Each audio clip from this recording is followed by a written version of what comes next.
Welcome back to the third episode of the Two Broke Photographers podcast. I'm Heather, I'm Foreman. and we are broke. Speak for yourself.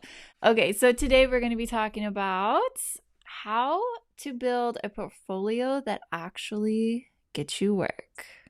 I love it. I have so much to talk about on this topic. Going on it. You start. Okay. The floor's yours. So, as I said, I think in every episode so far, this is getting really deep really quickly. Hopefully, this isn't too much, but you are going That's what she to. said.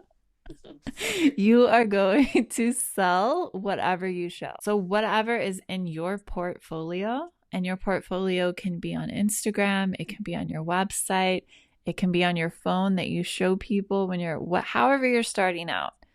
Okay, whatever you show people is exactly what you're going to sell. This is one reason why I think it's so important that when you're first starting out, you should definitely be shooting every niche and figuring out what you love, because what you show people is what you're going to sell.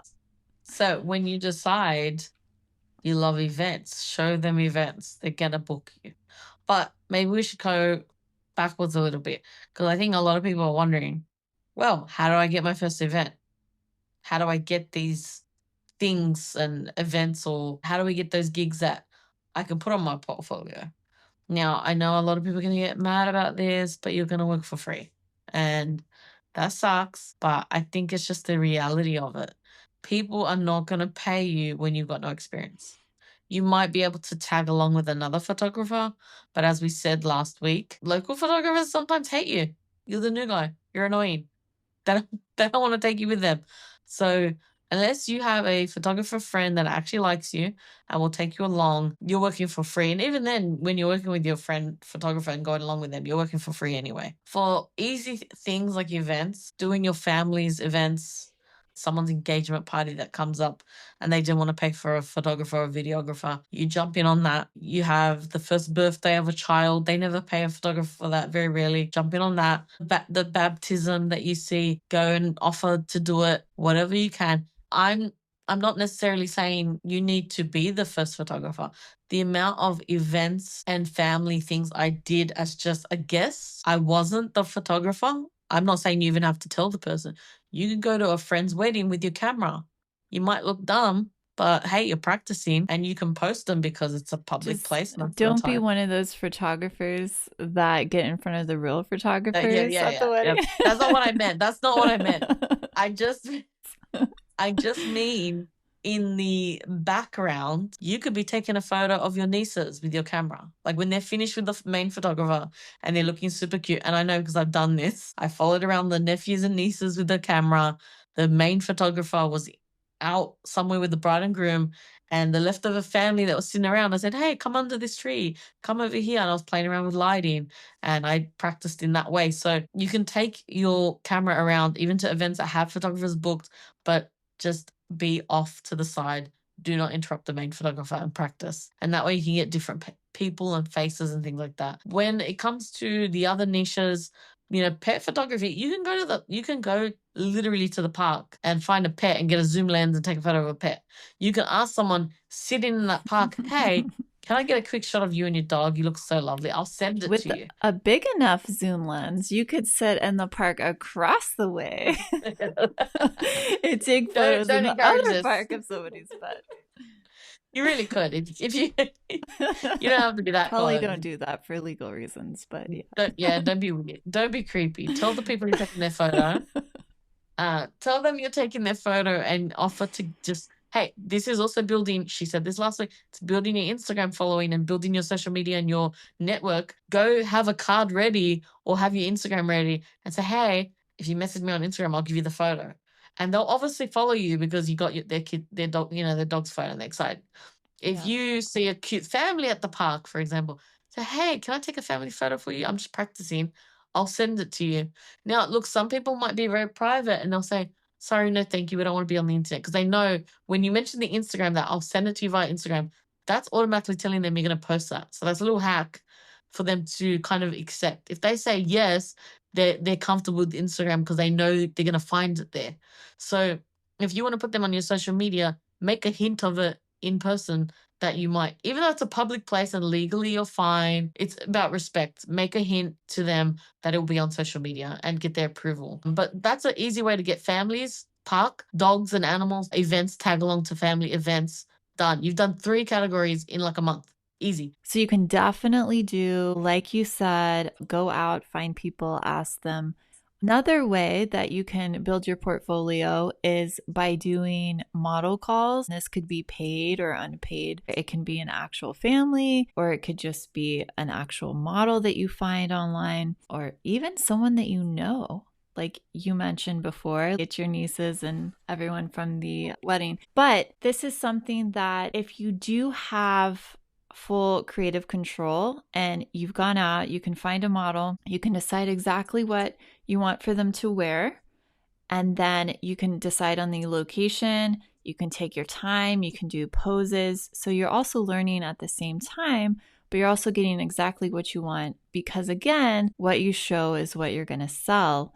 And when you're doing this, it's super important just to keep in mind that if you're able to make all the decisions when it comes to the model and the posing and the styling and all of that kind of stuff, it is also important at some point that you understand your ideal client because that's who you want to shoot for. So let's break this down a little bit. Let's say we've used this example before, if you guys will remember. If you want to shoot just boho style clients, not the boohoo photographer, but the boho photographer, you're probably going to want to get a more relaxed outfit with more relaxed posing, maybe in a field or somewhere that's more relaxed and earthy. And once you have those elements and you photograph that, you're going to start attracting people who like those things, which are typically going to be into that boho style. So if you understand the type of clients that you want to get, then you can start working on your ideal client and then start building a portfolio to attract them. So going off what Hala said, she's totally right. You can, of course, do the model calls on your Instagram, Facebook, and etc. The reason I recommended heading to your family or the park is because people won't trust you if there's nothing initially on that Instagram page to ask for a model call. So I've seen people say like, I can't get anyone to agree to do a model call. I had at least 10 to 15 photos on my Instagram based off family and friends and the park and people outdoors, just to get people more comfortable with you. If they can see you're actually doing it, it's not just a blank page, that kind of freaks them out. Even getting your face up there. But just have a few, buffer photos of children and family or whatever you're doing on your page so people are more comfortable with you. And then a model call will be more effective. Heading to the mum pages definitely will get you a model call in 2 seconds. They don't care about trust. They'll give you their baby. They don't care. It's weird. I'm sorry. I don't mean all. I'm joking. I don't mean all mums, okay, because I'm a mum. I'm a mum on the mum page, okay? But I'm just saying there is some people on there that I like rolled my head back in my like they will give their fresh newborn to anyone. I'm like, are you serious? How do you know this person's training? Like they're just like, who will do a free photo shoot for me? Here's my baby. I'm like anyway, they're a good place to go to, but please do the safety first if you're going to practice with kids and babies and things. There's all safety training for everything. Be safe, okay? Don't just take someone's baby, that's their life, and just, treat them like a doll. So go on the pages, the local buy and sell pages, and offer whatever you want to offer, whatever you're comfortable with. And remember, like Heather said, they're your models. If you're working for free, make them work for you. Okay. Don't let a model come in because a lot of them do this where they feel entitled to the photo shoot because you're new and they will try and take it over. They'll try and make you give them the backdrop they want. They'll try and make you pick the dress they want. And they will basically get a free shoot out of you and you'll go home and you'll be like, hold on, what happened? this was meant to be for my portfolio and I hate everything in it. And then you'll never upload the photos and they got a free photo shoot out of you. The best thing that would come out of that is you learn in time, you kind of grow a thick skin and you'll stand up to people like that because you'll get sick of it after some time. So that will just be a lesson, but you would have worked for free. Take charge, have notes, be ready to take control of your model call. Don't just get anyone in and not be ready for it. Okay. And like Heather said, when you finally find your niche, finally find what you want to do, make sure you're posting that specific niche and style on your portfolio, whether it's your website, your Instagram. Be consistent against the board for all these things and just show the same consistency. That'll get you booked more often. You will be happier because you'll be shooting what you want to be shooting. You know what I mean? For me, like at the beginning, the grizzly colors people wanted me to shoot. It was horrible. You don't want to be doing things you don't want to be. I want to just do nudes, creams, browns, things that people will put on their wall. When you're at the beginning, people want like hot pink for babies and like your worst nightmare, and then you go and buy it. And then the more that you post these crazy photos because you're desperate for content, right?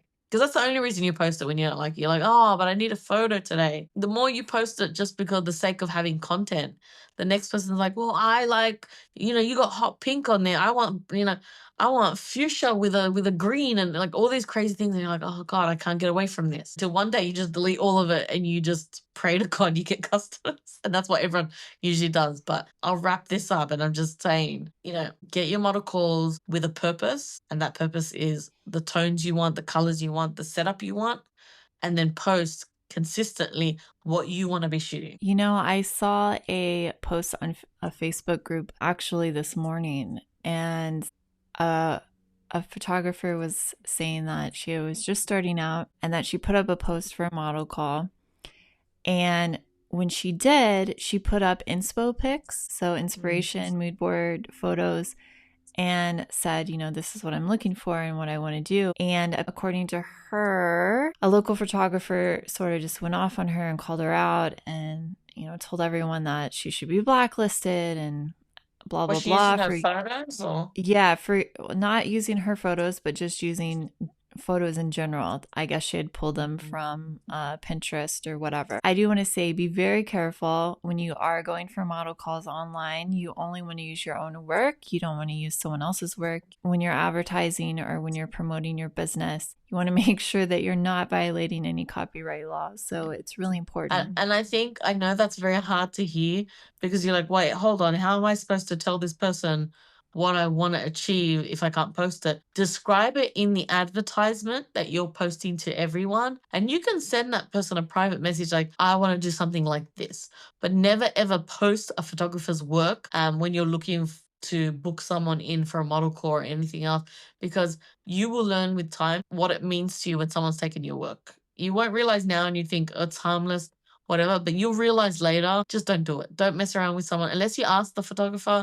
These days you've got like AI and Midjourney that you can make a fake like animation of what you want. But regardless, mostly just describe it and then privately message that person. Yeah, I agree. Privately message, it can help, or even send a link to your Pinterest mood board that you're putting together, but definitely do not in any way imply that those are your photos. Even if you put in the text that these are not your photos, these are just for inspiration, assume that people are not going to read that. And 100%. So they're going to associate those photos with you and your business. So, okay, just a little sidebar there. I thought that was interesting. And I've seen it time and time again. You'll end up on Photo Stealers. Shout out to Photo Stealers. She's amazing. Don't end up on there. She will go through your page and she will find every photo that's not yours and she will tell people about it. And you'll be embarrassed and blacklisted. Don't do it. Don't touch other people's photos. I think that's just common sense, but don't do it. I think a lot of people at the beginning, I know a photographer that always takes... Also, you think you're smart taking photos from America when you're in Australia. We know it's not your work. Your work's not consistent. You can see that... And I know a San Diego beach from an Australian Bondi beach. Like, we know the difference. Don't do it. Like, I know this photographer, she takes photos from American photographers, and she posts it. And then she'll post her trashy work between it. It's like, you think that looks the same? Everyone's going to know, and you're going to get called out one day. So don't do it. It's not even worth it. You need to work hard enough at the beginning to get those model calls and get those sample photos because you need to practice. It's not just about putting those photos up for people to pay you. You need to practice. And honestly, I started charging after, I would say, my second. So I did 2 to 3 model calls and friends and family, and then I started charging. I wish I didn't. I feel guilty now for those people that paid me. And that's crazy to think of that. But really, when you look back one day, you will feel guilty for people that paid you when your work was trash. So be careful how many times you're charging someone and the regret you're gonna feel. And I know some people say, well, they got what they paid for. I look back and I'm like, that wasn't even worth $200. That's out of focus. Like, really think about that. So for me, I wouldn't be charging until at least like 10 model calls at least. I did like 3 or 4 and I was charging. So that's crazy to me. And I regret that. I actually had one of those people come back to me, a model call, which I was surprised. She came back 3 years later. I did her next photo shoot for free out of guilt, completely out of guilt. I said, you know what? You shouldn't have paid me I didn't tell her, but I thought in my brain, you shouldn't have paid me the first time. So let me do this on me. Thanks for coming back. You know what I mean? Like I just said something to her like, you came in for a model call when I was really new and I appreciate that. So I want this one on me. And so she appreciated that. But you could do that later, but just be mindful of really thinking about when you're ready to charge. Because there is a level of guilt that comes with that. And the minute you start charging, you add pressure. You add an extreme level of pressure to deliver, and the expectation from that client gets really high. And so think about that stress too. Are you ready to take that stress off? Let's wrap this up with our last point here. And I want to talk a bit more about how to choose and present your best work so that you are getting those clients. Because I know as an artist myself, sometimes I feel like everything is bad, even after doing this for 20 whatever years. And I always doubt myself. And sometimes I can't even be the critic to my own work. Sometimes I have to go and ask one of my friends or one of my other photography friends, help me cool down some of these images to put on my website and my portfolio. So what kind of tips do you have for everyone who's listening today? How do you choose and present your best work? I kind of think some people just suck at it. I just think you suck at it. I'm sorry. There are some people that I've seen the work they do and the photos they upload are the trash of the trash that they have ever done. And I cannot believe it. I don't know why they think that's the Because best. their work is so good and then they pick the worst ones. I know. I do the same thing. I do it. I've seen Guilty. it so often and I don't know what advice to give you. I am so guilty of this. Your eyes. Maybe for those people, like run it by a family member that's critical. Okay. Call your honest friend, right? Everyone has that honest friend, Heather has me, that will tell you it's trash. Just check in with that friend and say, hey, what do you think of this? I was lucky enough. I had people that would just message me, I guess, lucky enough. Someone will just be like, oh, did you really upload that? It's not that great. Oh, that eyeball's a bit out of focus. Don't hate those friends. Those friends are good. You want those friends. You want that friend that will see your upload and say, oh, did you know that you missed that thing? It's out of focus. That's fine. It's not even just the out of focus things, because when you're starting out, you're gonna miss focus and you're gonna have things that have a weird aperture and everything. What I'm talking about when I talk about picking what's right for your portfolio, sometimes I will just see someone upload the strangest angle, like double chin and all, that no one wants on the internet. And it'll be on a carousel, and they'll in that same line, there'll be a beautiful photo of the mom looking slender and her chin is nice and everything looks good, but they chose to start the carousel with the double chin awkward angle. So here's the one advice. Pay attention to things you wouldn't like shown, because that will help you determine what you're not going to show on the internet. So if you're someone that's very conscious of your lazy eye or your double chin, you're going to not shoot people at that angle, and you're not going to upload that angle for people, because you're going to think about yourself and you're going to recognize that thing. So be mindful. And also, I think a lot of these uploads come from a place of, well, I don't have any other photos, I don't have any other content. Don't worry about it, just skip it. Put a saying up. Put a phrase up with a black backdrop with a nice white writing. Put a saying up. If you're worried about, oh, I need to upload every day to keep the uploads going, which is fair. At the beginning, it is important. I even notice now it's important to upload every day. But just fill in the gaps with like a quote that has to do with your business. You're a maternity, photo, put a quote about birth rates, put a quote about mothering, put a quote that's on brand, mix it up inside until you fill the gaps with photos, because there will be a point in your career, hopefully, that you'll have so many photos that that won't be a problem anymore. But don't upload crap and garbage angles and, The frizzy best of the hair. best. Yeah, put the best of the best up. And if you need fillers and gaps, make reels or fill it in with quotes, inspirational quotes. People love it. And behind the Yes. scenes or whatever 100%. else you need to fill. Yeah. And I'm sure Fill we're going to in do a through content episode of what to fill your feed with, because that, content yeah, pillars. Yes, absolutely. yeah. So I totally agree with everything you said. And one thing is you are going to get better at this, at knowing what sells with more practice. So I can be on a set taking a photo and I know this is the photo. This is the shot. And I know everyone's going to love it. I also shoot for that in my sessions because I know everyone's going to love that shot. And depending on your genre or what you shoot or who you shoot, it's going to be different for you, especially, maybe you're a more candid photographer, maybe you pose more. No, it's really going to depend on you and your business. But the more you do it, the more you're going to know what sells, what's going to bring you more clients, which ones are just the ones that are kind of in there for fun that the client's going to love, but it's not really going to bring you much business, but it's important to them. And you know what? Insights are, you've got free marketing for you these days. You've got insights on your Instagram, on your Facebook that are giving you free information to help you, and they will show you what photos are more popular. Check those insights. Yes. For me, anything with family with faces, families touching the baby, holding the baby right up to the face, sells amazingly. Smiling So, faces, laughs, things like that. Yeah. yeah. They always seem to perform better. It's the cliche, but people like happiness. Go figure. It's true. It's the same thing with headshots. The one that always ends up selling the best is the one where you're just smiling and looking at the camera.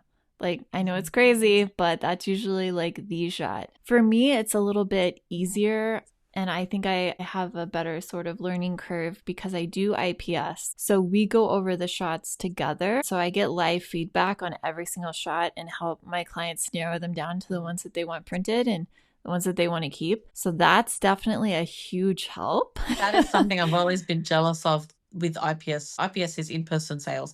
That's something I've always been jealous of because you're sitting down in front of the person. I want to see their reaction to the photo. Yeah. That's always been something in my mind. When I send that gallery off, all I think was, I wish I had a camera that is showing me her face as she's scrolling through those pictures. And in the future, my goal is to go to in-person sales because you need to be in-person sales. If you're not, it's so much it's better. A game changer.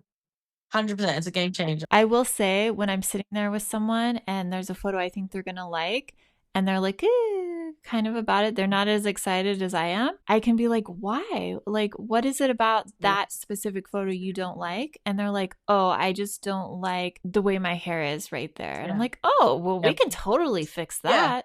Yeah. Or hold on a second. You can save an artistical photo just by talking to your client. I've done that too, where I've sent off a gallery and the best photo wasn't picked, in my opinion.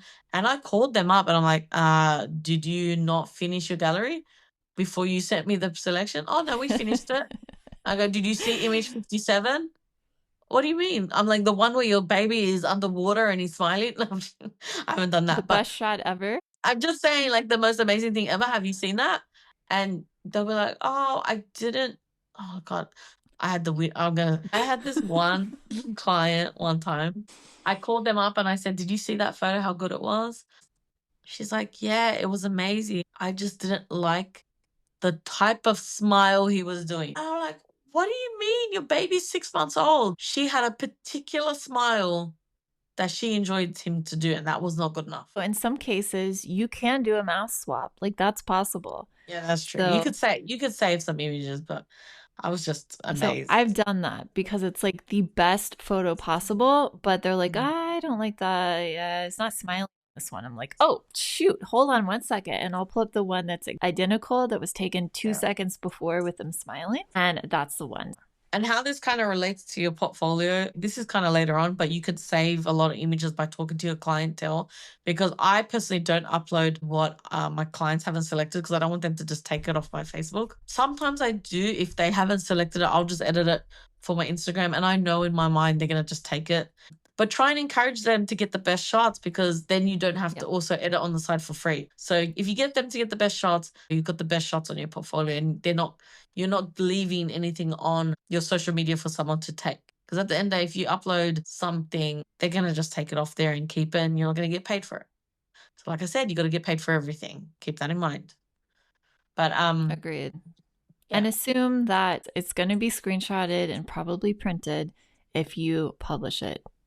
and out of Just focus if you, yeah. because it's social And media maybe with a sucks. filter. My God, from the cheapest store they could have found. Just try and get the best shots up there and try and help your clients pick the best shots. So the best shots are on the internet anyway. You Yeah. want the best of the best. And that's why I can say this now, because I'm going to say this another day. This is why we don't give 700 photos in every shoot. You're giving 10 to 30 images maximum. That's my whole set maximum images you get is 32 in my biggest package, because I want the best of the best. I don't want you having garbage. And I was thinking that today. I was looking at a client's gallery, and every single photo I wanted to upload, and I could have, because every single photo was unique. It wasn't like 10 photos of the family smiling at the same smile at the same angle in a row. It was an outdoor shoot, but like one photo was in the purple flowers with the moon. The moon was out in the daytime, and then the light was glaring from the right. And then the next image was, them running through the field. Each one of those 13 photos she picked was unique. And that's how she's gonna feel when she gets them. And that's gonna wow her even more. And that's the same thing with the social media. She's going to take those 13 images. They're now your portfolio, right? She's going to take those 13 unique photos and she's going to upload them. And when someone goes through that phone, they're going to be online on your Facebook and they'll be like, wow. And then the next one, wow. Ooh. It's not going to be like, oh, that's the same. Another toe, another toe. You know what I mean? Like, people really don't realize when you're giving those 500 images and people will guilt trip you. Oh, what does it hurt you? You already took the photo. So that's the same with your portfolio. So if you're uploading the same shot, the same angle, spice it up. Have a look at your portfolio and say, I take that every week. Here's a pro tip. Okay, so I went through this period where I was feeling kind of stuck creatively on all my sessions and my shoots. And so I made a goal for myself. Every single shoot that I do moving forward, and I still do this, it's been several years, I do a new pose at every single one. No matter, it could be up close, it could be far away, whatever it is, it's one special pose for that session that I have not done before. Yeah. Do you do that at the beginning or the end? And does it I just matter? throw it in there somewhere, but I just Okay. make sure that I get it. Yeah. I used to do that all the time too. Because I would do it. The reason I asked you, I would do it at the end or middle to end, because what I would do is these are still paying clients and you need to respect that they're paying clients. So you need to deliver what they came here to get and what they want. So what I would do is I make mums kind of give me an idea of what they want and inspiration beforehand. I would make sure I ticked off every box of what mum wanted before I then say, hey, can we do this? Because she's got what she wants. So one, she's going to be so excited. She's not going to care if you want to do this crazy thing. And two, it's just a bonus. If you get it, you don't get it. But if you do that pose that you want and every child starts crying in the family, you've messed mum up, because she's now not going to get what she wanted. I've seen it done. I've had it done to me where, like, don't be selfish with paying clients to get that model photo. Do what the client paid you to do, get the photos they wanted, and then just slip it in. Just like, you know what? Hey, while you're here and the kids are still settled, can we all lie down in a row and put your hands here? Simple. Just Yeah. like she said. And we can wrap this whole thing up on this. Basically, building your portfolio, you will start out doing it for free. You will then push into the model calls, which are still probably free for a little while. Then usually you start out with the cheaper packages and things like that. And then in your future, you can either do model calls for fun. I still do model calls for fun for free. I'm probably at a stage I'm gonna start charging for model calls. Like, instead of for free, it'll be like 30% off, because they're getting such good work for the price. It's kind of not fair. Also, like you said, you'll move into the discounted sessions. And now when you're established, building your portfolio will be slipping in that extra pose, asking just at the end to do this little thing for you. And if you can't get what you want out of your paying clients by putting it in at the end of the session, you'll have to do actual model calls. But it's just a flow. Once you get there, it will get easier to get photos for your portfolio, and you will have an endless amount. You won't have to put fillers anymore. I agree. Okay. Yeah, I do try to get this extra photo sort of like organically into the session because my family sessions go based on the child. It depends on the mood of the child, on whether we start with posed or candid or whatever. But what I will say is that I don't want the client to feel like I'm asking them for anything. I want to show the value in my services. So if there's a pose that I want to do, I want to present it to them like, this would look so good with your family. I'm basically saying that you don't usually do this, but you think this would look amazing for them. And once you sell like a service for them, then they feel like, oh, this is even more special, right? This photographer is amazing. Like, not everyone gets this cut, so it's all part of the experience and feeling like you're getting a more catered service, which again, another episode. We talk about all these episodes in the middle of an episode. But anyways, I will say that definitely just try to make it into, more value for your client. And it's not something that, oh, I want this for my portfolio, but this is a service for you. And by doing all of that, it's a win-win for everybody. It's a win for your clients. It's a win for you. And it's also a win for me and my creativity. I think if you're ever feeling stuck, maybe try something like that. And then that's kind of how I wanted to get back into more showing some more candid stuff in my portfolio. And that's how I did it. Every session that I had, I would make sure that I did a specific brand new like reaction sort of photo. I wanted to show a different emotion. And so that helped me kind of change the direction of my portfolio. I think we have gone over a lot, and I hope that all of this information has helped every one of you who's listening. I would love to have a Q&A session on Instagram Live or TikTok Live to go over some more specific questions that you guys might have about building your portfolio, get into how you should actually approach model calls and how you can do it without devaluing your brand, things you should say and not say, and also just little things like you mentioned at the very beginning, how hard it is just to get a model to do your work. It absolutely is really hard. It's hard to give away something. At the beginning, they don't trust you yet. It's a trust building process. Absolutely. Like, ask any salesperson. It can be just as difficult to give away something for free than it is to actually sell something. What I find the most success in is if people are just excited about something, they're going to want to do it more. So like if you can get people excited and keep them excited, that is going to change a lot of things for you, whether it's a model call or your session or during your session or after your session, or if you do galleries, like for them receiving that gallery, like get them excited about it. Like, oh my God, I'm working on your photos. These look so great. I cannot wait for you to see them. I'm going to have them up for you tomorrow by 8 p.m. Whatever it is. And that gets them more excited. It also gives them an update on their gallery. But then they already know that you think these are the best possible photos. So they're already in this amazing mindset when they receive it. And they're excited because you got them excited. So it's a win-win-win. And we both would love to answer some more of these questions for you on a Q&A. So we're going to start doing more lives. But in the meantime, please make sure you subscribe, comment.